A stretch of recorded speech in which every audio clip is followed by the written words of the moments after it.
Hello! Introduction to the girth and girth pressure around your horse. So I'm using a rope here with a ring on the end of it, which enables the rope to slide through itself. So I'm putting gentle pressure on the horse, gentle pressure on the rope, which is tightening around the horse's midsection, which is going to be similar to the girth pressure from the saddle. And I'm asking the horse to move around me. And when he stops barking and stops reacting to it, I then release the pressure as a reward. So you see he's having a pretty decent reaction here, wanting to bark, wanting to kick, which isn't uncommon for a horse that's a bit girthy and touchy around his midsection. So everything's a sequence of processes to teach the horse to get to this stage. So, we put the rope around him, we've desensitized his midsection the best we can. Now we're looking to desensitize his midsection whilst in motion. So I'm asking him to lunge around me, put a bit of gentle pressure on that rope around his midsection. So like I said, similar to the girth around him. That will be around him when he put the saddle on, and then when he gives me a nice reaction where he's not barking, I then release that. So there's a little bit of a good response there. Tighten up that rope. He's looking to bark, looking to have a bit of a rear, looking to jump around. So we're just having that pressure on his midsection there until he gives me a nice response. Then we release the pressure on his midsection.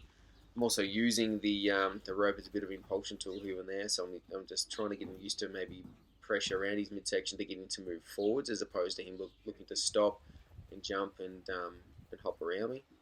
He's starting to get better this side. You see I'm putting a bit of pressure there. He's not reacting. He's actually moving forwards, looking more freer, more relaxed. He's starting to understand that pressure isn't something to worry about, and he's starting to ignore it. Putting pressure on that rope, and he's actually moving forwards quite nicely. We then move to saddling him up, getting him to lunge out and move freely forwards with the saddle on, with the girth tightened up.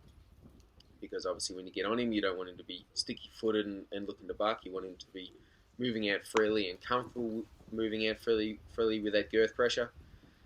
And then from here, we'll then look to jump on his back and give him a ride. So I'm there, put a bit of pressure on him, looking for him to lope out and move out freely. This is the first ride he's had. So as he's looking to canter off here, I'm just putting a little bit of pressure on him from the split reins, looking to get a bit of impulsion using those. Sometimes when you're using your foot pressure, he sort of doesn't really want to move out quite freely, so we're looking for a bit of impulsion with some energy behind him, and getting him to move out nice and freely, and starting to understand that pressure is to encourage him to move forwards and not get sticky footed and start to jam up. Looking for him to move out nice and freely and be calm when he does it, and be quite happy with a bit of a yes sir answer when we're asking him to move off. If you want to see any more videos of me, how I look to desensitize my horses and get them used to be ridden and prepare them for the first ride, look me up on social media and YouTube.